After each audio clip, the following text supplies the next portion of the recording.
ओम नमः शिवाय साधक भक्तों, एक बार फिर से स्वागत है आपका आज के इस वीडियो में। भक्तों, भगवान भोलेनाथ को कैसे प्रसन्न किया जाए, किन मंत्रों के जाप से भगवान भोलेनाथ जल्दी प्रसन्न होंगे, मंत्रों का कैसे जप करना चाहिए और किस मंत्र का क्या प्रभाव होता है, ये जानेंगे आज के वीडियो में।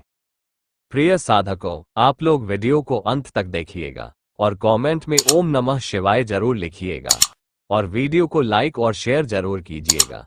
साथ ही चैनल को सब्सक्राइब भी कर लीजिएगा। तो चलिए जानते हैं, लेकिन उसके पहले उनके स्वभाव और स्वरूप के बारे में संक्षिप्त में जान लेना उचित होगा। भक्तों, भगवान शिव या महादेव भगवान नारायण के आत्मा है तथा दोनों ही अपने अपने आत्मा स्वरूप में लीन रहते हैं। भगवान शिव और भगवान नारायण में भेद करना पाप माना गया है। दोनों में से किसी एक को प्रसन्न कर लिया जाए तो दोनों की कृपा प्राप्त होती है। भगवान शिव जन्म और मृत्यु के देव हैं। हर जीव में शिव और शक्ति विराजमान होते हैं। भगवान शिव जगत के जन्मदाता पिता है। भगवान नारायण सभी के पालक और भगवान ब्रह्मा जी सबके कर्मों के अनुसार प्रारब्ध का प्रावधान करने वाले पिता है। इस तरह शिव जगत के जन्म के पिता, नारायण पालक पिता और ब्रह्मा सबके लिए विधान रचने वाले पिता है। भगवान भोलेनाथ का स्वभाव उदार, भोला और परोपकारी है, लेकिन जब क्रोधित होते हैं तो प्रलयकारी होकर संहार भी करते हैं। इसीलिए इन्हें भोलेनाथ भी कहा जाता है। उत्पत्ति यानी जन्म और संहार यानी मृत्यु, इन दोनों का संचालन भोलेनाथ के हाथों में है। जो कोई भी भक्ति और प्रेम से इनकी आराधना करते हैं, उनसे जल्दी ही प्रसन्न होकर आशीर्वाद दे देते हैं। भगवान शिव इस जगत के सबसे उत्तम योगी और भगवान नारायण के भक्त हैं। जितने भी भक्त और सच्चे योगी हैं, वे सभी शिव के ही अंश हैं। भगवान शिव त्यागी है और संसार के किसी भी प्रकार के सुखों में लिप्त नहीं होते हैं, लेकिन इनकी भक्ति करने वालों को कभी भी कोई कमी नहीं होती। भगवान शिव आत्मा में ही रमण करते हैं। आत्मा जो नर और नारी का अयन यानी नारायण है, केवल पूर्ण सुख पाने के लिए ध्यान करते हैं। भगवान शिव के कई नाम हैं। उनकी पूजा के समय इन नामों का उपयोग किया जाता है। उनके कई रूप भी हैं, जैसे माता पार्वती तथा बच्चे गणेश और कार्तिकेय के साथ होते हुए उनके चेहरे पर खुशी के साथ मंद मुस्कुराहट। ब्रह्मांडीय नर्तक नटराज रूप में, एक भिखारी या योगी के रूप में, एक अछूत के रूप में, कुत्ते भैरव के साथ, एक तपस्वी ध्यानी के रूप में और कई अवसरों में अर्धनारीश्वर यानी कि आधे पुरुष आधी महिला के रूप में। भगवान शिव सन्यासी भी है और प्रजनन क्षमता के प्रतीक है। साथ ही वह अमृत तथा विष के स्वामी है। भगवान शिव के और भी कई रूप और शक्तियां हैं और उनका हर रूप पवित्र है। अगर इस जगत का एक समर्थ सद्गुरु कोई है तो वह है भगवान शिव। इस ब्रह्मांड में उनके जैसा न तो कोई भक्त है और न ही कोई गुरु। उनका अंश हनुमान जी जैसा न तो कोई भक्त है और न कोई गुरु। जब अंश इतना शक्तिशाली और विनम्र है तो स्वयं कितना शक्तिशाली और विनम्र होंगे, इसका आप अंदाजा लगा सकते हैं। भगवान शिव का कोई नैमित्तिक अवतार नहीं हुआ, लेकिन इस जगत में जितने भी ईश्वर को प्राप्त हुए या ईश्वर प्राप्ति के मार्ग पर चलने वाले सच्चे संत, योगी, ऋषि, मुनि और सिद्ध महापुरुष हैं, उन सब में भगवान शिव नित्य अवतरित है।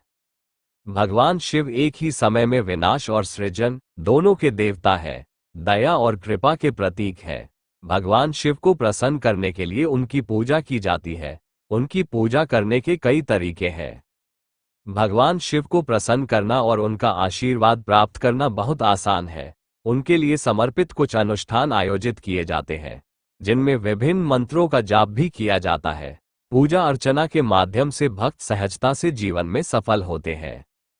शिव मंत्रों के नियमित जाप से व्यक्ति आंतरिक रूप से अत्यंत बलवान हो जाता है। उसकी आत्मा मजबूत हो जाती है। जो लोग स्वच्छ मन के साथ शिव मंत्रों का जाप करते हैं, वे अपने जीवन की हर लड़ाई को सहजता से लड़ सकते हैं। ये मंत्र व्यक्ति के आसपास मौजूद नकारात्मक ऊर्जा को सकारात्मकता में बदल देते हैं और अशुद्ध आत्मा को शुद्ध करने में भी मदद करते हैं। पहले ये जानते हैं कि भगवान शिव के मंत्रों का जाप कैसे करना चाहिए।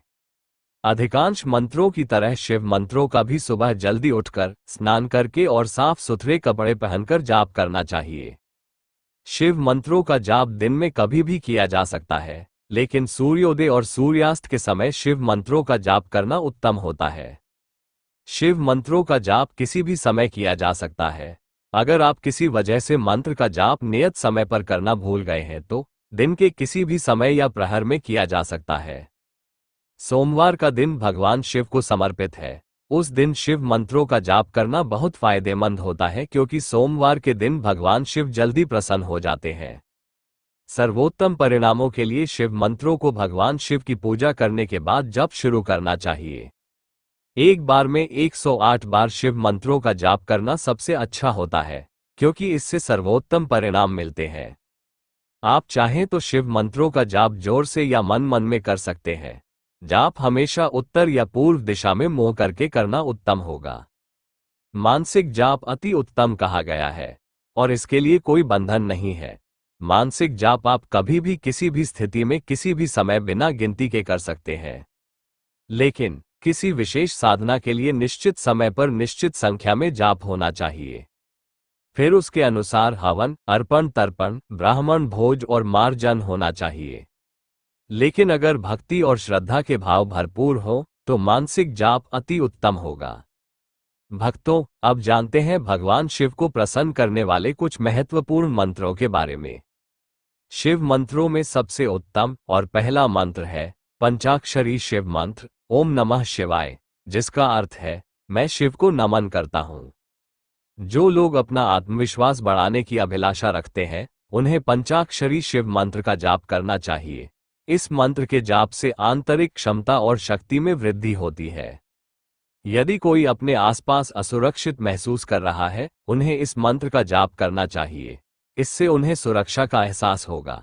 व्यक्ति खुद में सकारात्मक ऊर्जा महसूस करेगा।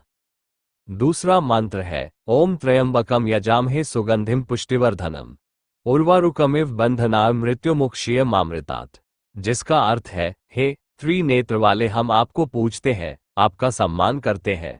आप हमारे लिए श्रद्धेय है। आप जीवन को परिपूर्ण कर समृद्ध करते हैं।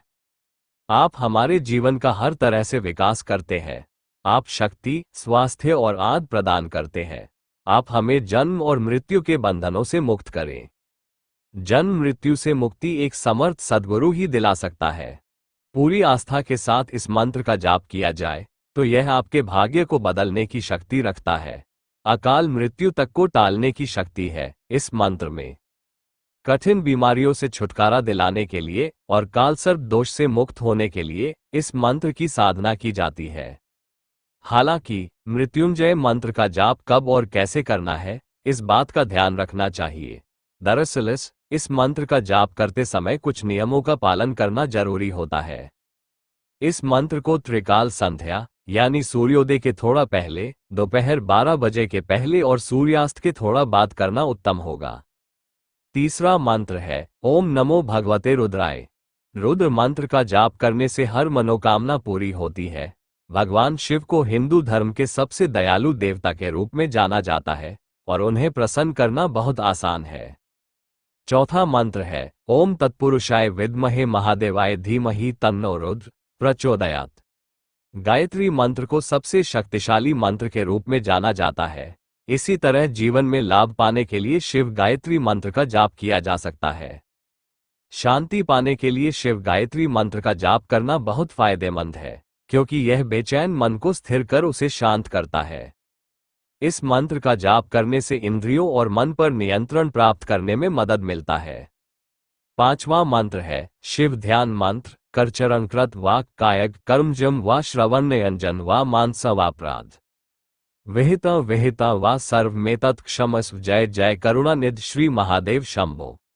ये क्षमा प्रार्थना है जो सभी तरह के अपराधों को क्षमा कर व्यक्ति के मन और आत्मा को शुद्ध कर देता है, जिससे अवसाद और नकारात्मक शक्तियों से छुटकारा मिल जाता है।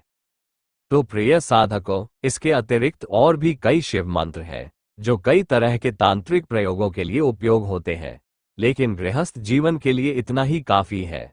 आशा है कि आप बताए गए अनुसार करके आप अपने जीवन को सफल बनाएंगे। कमेंट में ओम नमः शिवाय लिखिए वीडियो को लाइक और शेयर कीजिए और चैनल को सब्सक्राइब भी जरूर कर लीजिए। धन्यवाद। हर हर भोले।